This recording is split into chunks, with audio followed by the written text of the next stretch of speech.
All right, excellent. Hey, everybody. Thank you for joining for this month's Cosmic Conversation. Today, we are hoping to get some feedback from you all on Girls Steam Ahead with NASA. We want to hear from you as this project gets ready to release their newest recipe this fall. And so they want to add that recipe to their program cookbook of recipes that deal with different science themes and topics.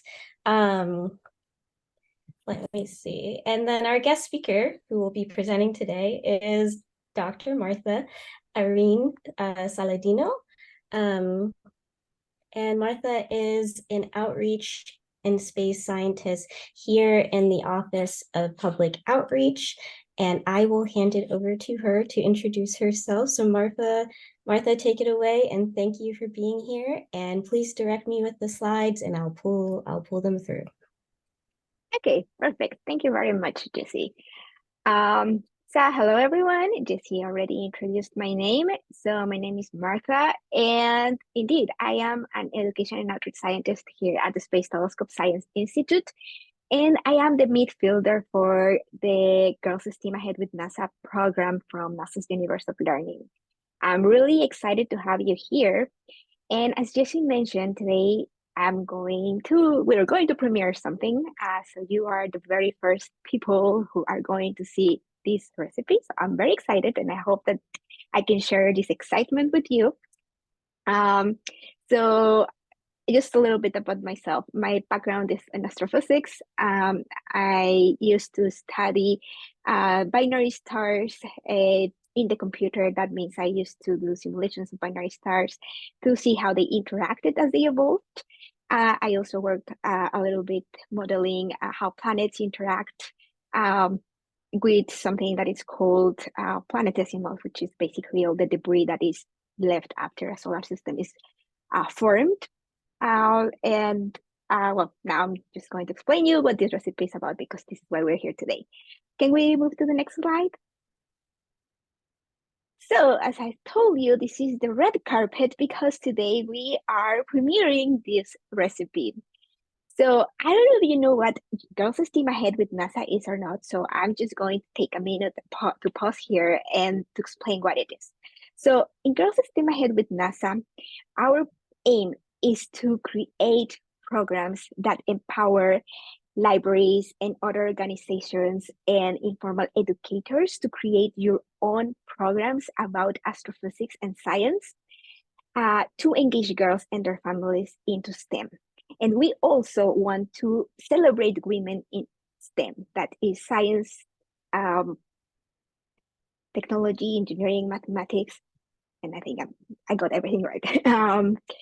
So one of the main things that we do in Girls Steam Ahead with NASA is to create resources to make the life of facilitators easy. So we want you to encourage other people to get interested in science, but we need to give you the resources, because talking about the space, talking about astronomy is not very easy. And so we want to give you all the resources that you need. And if we can move to the next slide, please. For that reason, we have created something that is called the Program Cookbook for Girls Steam Ahead with NASA. This program cookbook consists of recipes, and each recipe is about a different science theme. So the first recipe is about light, and the second recipe we have is about data manipulation, basically to explain your audiences how data is transmitted by telescopes here to Earth and how we process that data. The third recipe is to celebrate women in STEM, and actually that's one of my favorite recipes because it comes with an activity that I think is very fun. It's an escape room that shows all the diversity of women in STEM. And because we here facilitators, we from time to time send surveys out and ask for your feedback. And that's what we want to get today. Part of this feedback that we received in the past was we want a recipe that is about the stars, the life cycle of stars. So we got all together, all the team in JSON, and we put together a new recipe about the stars, the life cycle of stars. Now, there was another thing that facilitators requested, and that was they wanted more hands-on activities. We have in this recipe book lots of things, and I'm going to describe them in a bit. But one of the things that we include is activities. So we give you ideas of what kind of activities you can give your audiences to get them engaged. And facilitators asked us to have more hands-on activities. So we started working this year on that, and we created 3 new activities. And I'm going to talk about them too. But first, I'm going to pause on this slide because I want you to understand what these recipes are. So as I said, recipes are about different astronomical topics. And what I'm going to show you today is a recipe about the stars. So all our recipes have the same format. They have a menu of activities and ideas for you to engage your audiences. So this menu of activities has videos, interactives, explorations, pages for you to research a little bit more about the topic. And then we also have, we know that explaining these topics to an audience, it's quite difficult and sometimes challenging, even when you are an expert in the area. And for that reason, we also give a topic overview where we explain as simple as we can the astrophysics topic that we are going to be talking about in the recipe. And that's the second image you see here, recipe for stars, topic overview. And then we also give you images so that you are not only reading a bunch of text, but you are also admiring all the beauty of the space telescopes and ground telescopes that these telescopes are observing. Now, with the menu of activities we give you, and with all these ideas that are on the first image on the left, you can put together your own scenario. But if you need some inspiration, because sometimes we need that, we also give sample scenarios. In this case, scenario number 4.1 is the recipe. It's a scenario to talk about the star life cycle. And then we give you ideas for what kind of activities you can give your audience. And this idea, for example, is for a 60-minute activity, for a 60-minute event. We give you the materials that you will need, optional materials. And I'm going to talk a bit more about the types of activities that you can put together. But once you finish, or if you while you're planning your event, you realize that, okay, this might not work for my audience because I'm going to be working with very young kids, or I'm going to be working with an audience that needs a little bit something more challenging. We also have a section that talks about tips and adaptations. So we give you ideas of how to address certain topics to small kids, for example. One of those, especially for this recipe, is how do we explain a very young kid what math is? So in this tips and adaptation section, we give you an idea of how to explain that by telling kids, okay, math is basically the amount of stuff that makes up an object. And I know that sometimes, especially if this is your first time creating a STEM event or organizing one of those events, might be challenging. So we have put together a planning checklist where we give you ideas, and it's a guide that it's not really a guide, but it's a list of things that would be good for you to consider while you are planning your event. And this is something new that you can download from the website once it's up.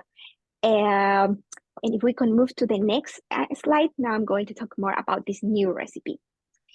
So these recipes are divided in a few sections. The first section is engagement. Here we give you an idea of how you can start engaging your audience. So in this case, for example, we tell you, okay, we have a couple of videos that would be a very good introduction to stellar evolution, so you can use those videos. And we also give you accessibility tips because we understand that you may have different types of audiences and they may need different ways in which you can convey the information. Once you engage your audience, once you put the basics out there, we also give you an idea on how to introduce the context. In this case, for this particular recipe, we have an infographics, and that infographics, it's, I think, very amazing. We also have it in a larger format so that you can print it out and show it to your audience, or if you have the resources to show them in a projector, that's also an option. And then we move on to the warm-up. So for this particular recipe, we give you an idea for an individual activity and for a group activity. So I'm going to talk about the individual activity and the group activity later, but here you can choose. If you prefer, or if you have a small group, perhaps it's easier for each of these participants to work on their own activity, or maybe you have a very large group, it's better to go do something that we call a group activity, and then we give you the type of activity that can be used for these types of audiences. We also give you accessibility tips. And if we can move to the next slide, please.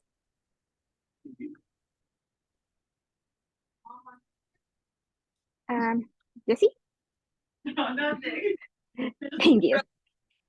So another section is the hands-on activity. So here is where your audiences are going to be working either together or individually on putting into practice what they have learned. Now, the idea of these activities is for them, for the ideas, for like the concepts that you have explained to so that individuals can actually kind of learn what they are. So the aims of this recipe 4, which is about the stars, is one, that your participants learn that stars are formed. 2, that they have a life cycle similar to humans or other beings. And 3, that this life cycle that the stars have depend on the mass of the star. Basically, if you have a small star like our sun, like that's a less massive star, then it will evolve in a certain way. But if you have a very massive star that is up to 8 times, no, larger than 8 times the mass of our sun, then it will evolve in a different way. So that's the idea for this recipe.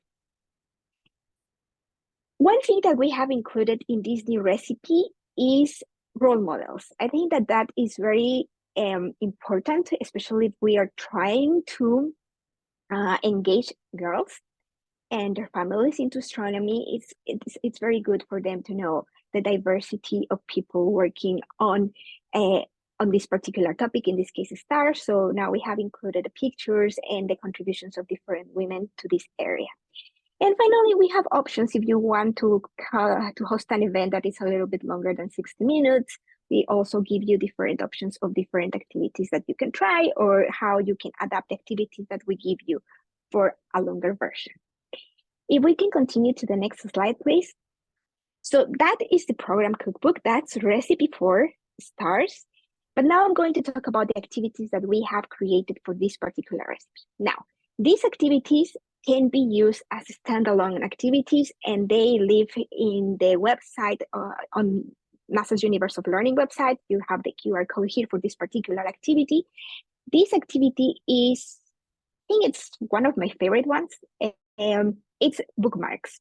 And we have created 3 different bookmarks that in the front, they have a very beautiful astronomical image.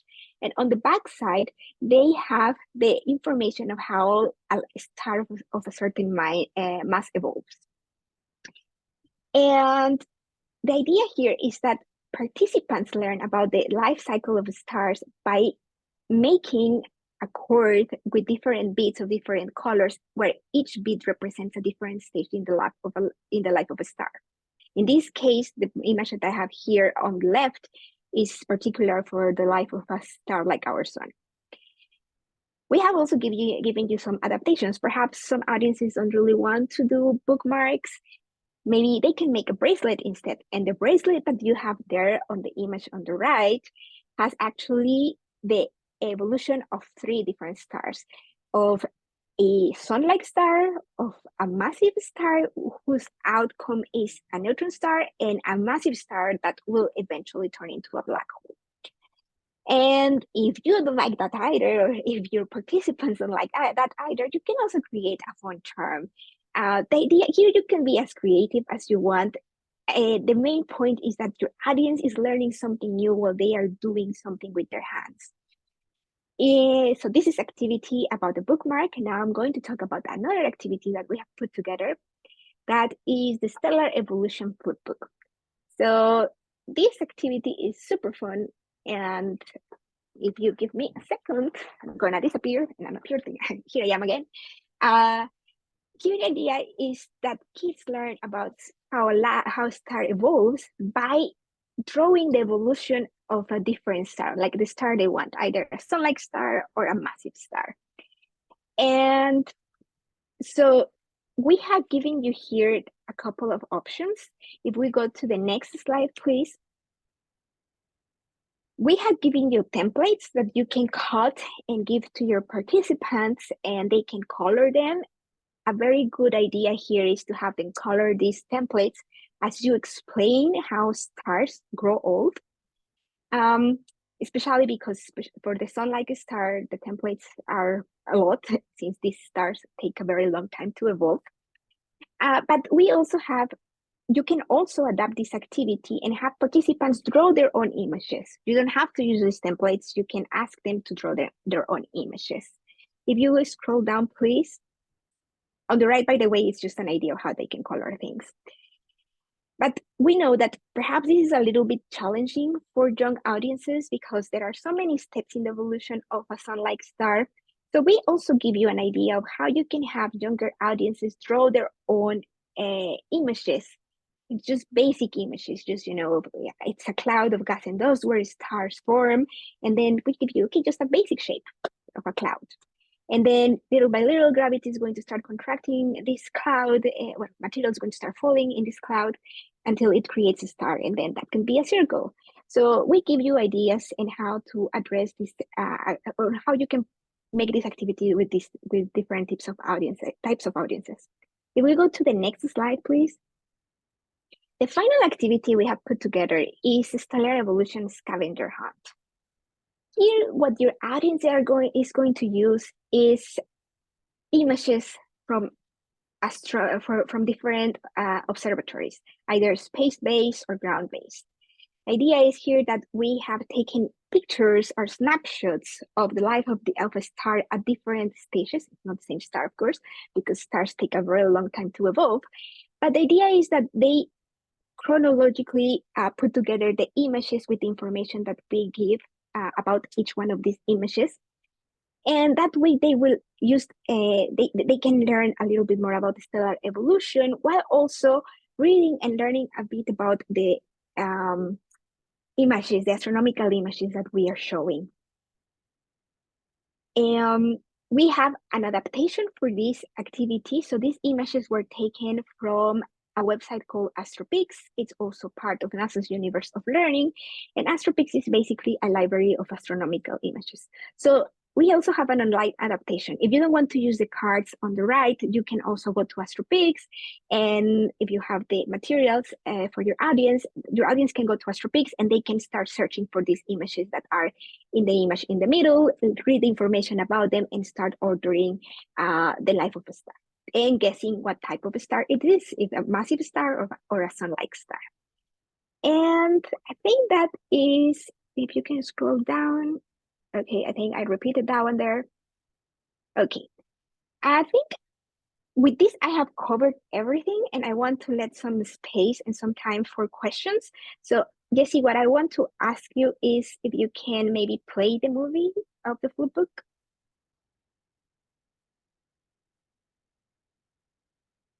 So this is the flip book. This is how it's nice if it would flow, and you can get an idea of the type of activity it will be.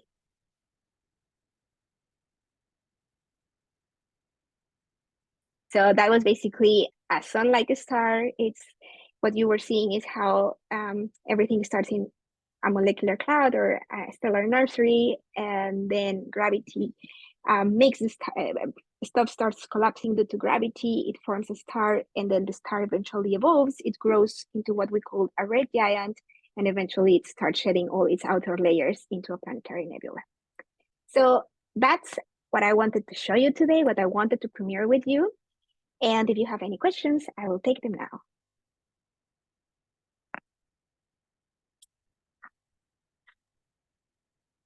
I love all the activities. I have to say, I'm very excited about these activities. I really like the use case of doing, especially with the bracelets, how you adapted that as well, and how you emphasize that you can adapt it to your audience, right? Like if they don't want the bracelet, they can do the bookmark. If they don't want the bookmark, they can do the fun thing. And then you can sort of open it up at the end, like interpret this as you may. This is how you use the beads, right? I like that. And I like how the bookmarks also serve as little mini guides too, with the background in the back. So that was really nice. And the scavenger hunt was really cool too. I think these are all really nice new ingredients. I'm in the recipe mind frame. The new activities are great. I Yeah. agree. Yeah. I'd like to Awesome. say that this type of science is very hard to make real for a young child. And so to have something in their hands, you're right, Martha, that you need to get them touching things and having something that's solid that they can study. Yeah, that I think hands-on. they're terrific. Yeah. Yeah. And then there's a comment in the chat, Martha, from Macarena. Any suggestions about which ones to use with pre-K students, like ages 3 to 5, or any tips or suggestions for adapting to younger audiences? Yes, so for very young audiences, I would say making a bracelet is a very good idea. It's something that they will learn something while they start putting the bits together. They might fight with you and they might be like, no, I want this color instead of this color, even though this color is the one that represents the correct stage. But that's okay, right? They need to use their imagination and they need to learn a little bit something. We don't expect kids to become experts in stellar evolution because even me, after 4 years doing that, I'm not an expert. Um, so what we want is just to encourage them, to get them engaged so that they want to learn more. Um, so the bracelet would be a good start for little kids. Another one is the flipbook activity, but not with using the templates because I think they are a little bit complicated. They really explain the physics that goes into creating a star. But if you follow the tips and adaptation, just letting them draw basic shapes, like this is like this kind of weird shape here is your molecular cloud. That's where the star is going to form. And little by little, they can start adapting it and they create a circle, and that's going to be the star. And then that circle is going to grow because that's what happened in reality when the star evolves, right? So it will grow. So now they need to learn to draw a bigger circle. And one of the things that you can actually add there is just guide them to color things in more or less in the correct way, right? Cool objects are going to be red, while hot objects are going to be blue. So that's something that you can start just putting there in their minds.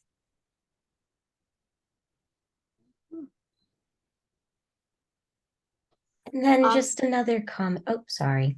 I'm sorry, I'm interrupting you, Yossi. That's okay. Just a quick thought. I saw something similar to this on Space Place, NASA Space Place. You know that place, where that you start with a plain vanilla cookie and you add frosting and loops of what are the red vines called? Twizzlers. Yeah, and so anyway, you decorate the cookie and make it as dangerous as you want to be. So I was thinking of that when you said recipes, but then you changed my mind. That's okay. Yeah, sorry, it's not recipes as in an actual cookbook, but it's just like an analogy of what we have, the menu of activities that you can use. And that's cool. Yeah. Yeah, maybe we should call, instead of calling materials, we should call ingredients, that section. I see there's another question. How do you motivate your audience, I guess, to be interested in it? Well, you mean like to get interested in the topic itself? Like, Or she means like, Rachel, in comparison to the No. video, like, is it relevant to them? I'm talking from the sort of a cultural relevancy. Like, why would Mhm. people who maybe aren't really that excited about astronomy, I mean, want to find out about how stars are made. And maybe that's in the video because I obviously haven't seen it, but maybe it's in the video. I'm just curious, like, how do you make this relevant to people? It's kind of far away. Yes. So one option is well, we also actually give you ideas on how to start a conversation about it and how you can hook your audience and want to know more. One of them is just by asking how many stars do they know? They probably will tell you one at least, right? And that's the sun. But do they know what's going to happen to the sun in a few billion years? Another thing that you can use is like, well, did you know that in a few billion years, our sun is going to grow that big that it's going to probably swallow Earth? That makes it relevant to them because, I mean, Earth is our planet where we live. And of course, it will take billions of years before Earth is completely evaporated, right? But I think that's also a way to engage your audience. Another way to engage them is just like start the conversation by asking them, okay, on a dark night, how many stars can you see? Do you know any of the stars that are there? Do you know why some of them are red and some of them don't really look a little bit more whitish? It's just because those red stars are actually red because they are more evolved. Those are what we call the red giant. They are in the red giant or supergiant state. So I think that that's a good way to start this conversation. This topic is very difficult. So when we started working on this, I was like, oh my God, this is going to be, I don't know how to explain this in a very easy way. If you're really going to like all the details behind that this stellar evolution, especially for sun-like stars, it's very complicated. So you need to find like an angle, and I think that the best angle is just people go out on a dark night and look at the sky.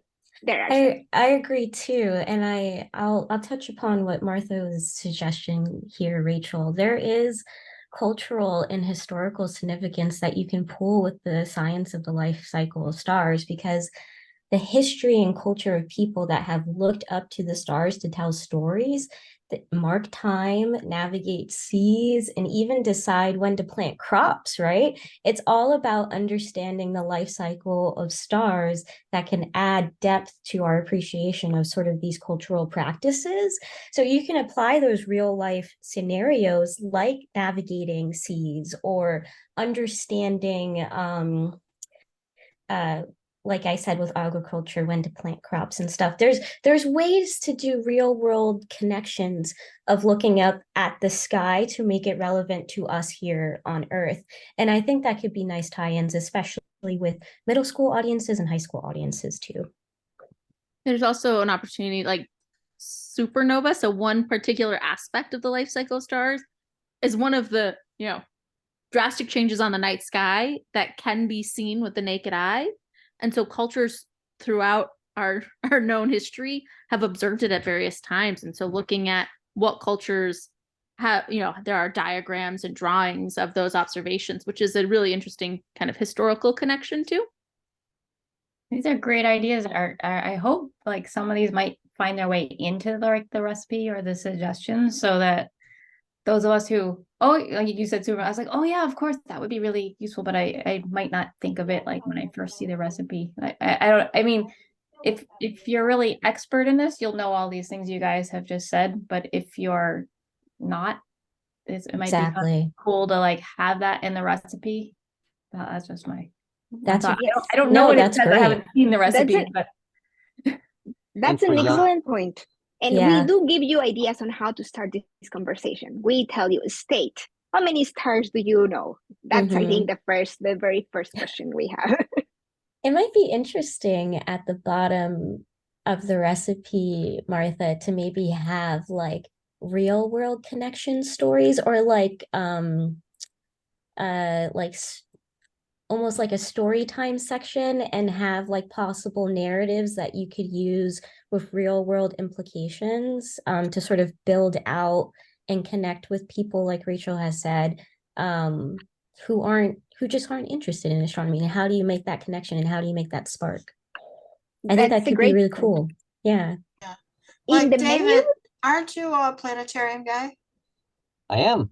And wouldn't that make a great planetarium starter? I mean, if Well, they're I was just going to step out. Yeah, go ahead. I was going to say that if you're dealing with young children, who are just learning their colors, you can relate colors to stars and talk about where certain ages of stars sometimes relate to colors. And while the ideas of mass and maybe even temperature might be a little bit too much, but colors you can relate and start to talk about why certain colors of stars matter, and then you can relate that to cultural stories that talk about different colors of stars. And then there are also early stories of folks looking at stars that seem to get brighter and dimmer. And so in the Greek mythology, it's the demon stars, the stars that are winking at you. And so the most famous one, of course, is in Perseus, which is the eye of the Gorgon that Perseus is holding in his hand, which is the star of one of the eyes of Medusa is called Algol, or in Arabic, Al-Ghul, the monster. And so if you're doing something around Halloween, well, you can talk about monsters in the sky, and there's a connection for, kids are into dressing up and doing costumes and Halloween, and so you can relate that to monsters in the sky, and then you have you talk about why stars get brighter and dimmer. Of course, Algol is an eclipsing binary. It's not really a star at the end of its life, but still, you could talk about demon stars and the fact that folks a long time ago, they may not have had telescopes, but they were great observers, and they could watch. And you can tell kids, you could be great observers too, and go out and look and see what you could see in the sky. Can you find stars of different colors? Can you find stars that are different brightnesses, and talk about why stars are different brightnesses? And you can lead that discussion to all sorts of places. So yeah, it's really very, very cool. Yeah, that's really good, David. Yeah, I I love like those that you mentioned stories. that. Yeah. And I was You going to guys say have too, this Great is ideas. I want to see the recipe. yeah. And I was Yeah. just going to say, Martha, too, what David was saying, I was thinking when he was talking out loud for tips and adaptations, especially for the younger audiences, you can have a little caveat for how to reach younger audiences. Maybe have a question and imagination time at the beginning of the activity, right? And encourage kids to ask questions, use their imagination, and then you can sort of pose questions like David was saying, like, what would it be like if our sun, for example, were a giant red star? Or could you imagine a star exploding? Like, get them their minds turning to get the visualizations, and then get into the core content of the life cycle. I think that's a great way to sort of match to that age group. Yeah, I totally agree. I just want to say, in the menu of activities and resources, we also have a section called Real World Connections, where we connect to Yes. something that is happening. Like, we currently have 2, but now that you mentioned, maybe we should add a little bit more than 2 resources there. Absolutely. So one of the things I want to ask you is, Jesse's going to share with you these resources. And I want to get all the feedback that you can give us. We're going to take it into account, not right away, but we're going to be working on it. And hopefully next year we will have an updated version of this recipe and the activities. Yeah, so after this discussion, like Martha said, I'm going to share out the activity as it is, right? Or the survey. 3 activity guides. Yep. And recipe 4, and a survey, a small survey for you to complete. Excellent. Okay, so I'll send out all the deets, and then if you could, and if you have time to complete the survey, we would really love to hear your input as informal educators in the field, in your communities, how this could work, how it could maybe be better for your audiences, and how we should tweak it. Please let us know what you think doesn't work, and also what you like too, and highlight what you would like to see more of, because this really is for you and your audiences. We want to make sure that we are adapting our products to fit you all exactly as you need it to reach your communities. So after this call, and after folks who are seeing this as a recording, please look at the resources that Erica and myself will share on our Google group. And if you can, get the survey finished for Martha. I know her and the GSON team would very much appreciate it. And I'm so glad y'all could be here. And thank you for staying an extra 10 minutes. Look at us. And I hope you have a great afternoon. Thank you very much. Thank you. All righty. I'll talk to y'all later. Bye-bye. Bye. Bye. Thank you, Martha. Thank you for inviting me. Absolutely. I hope you had some good feedback, and we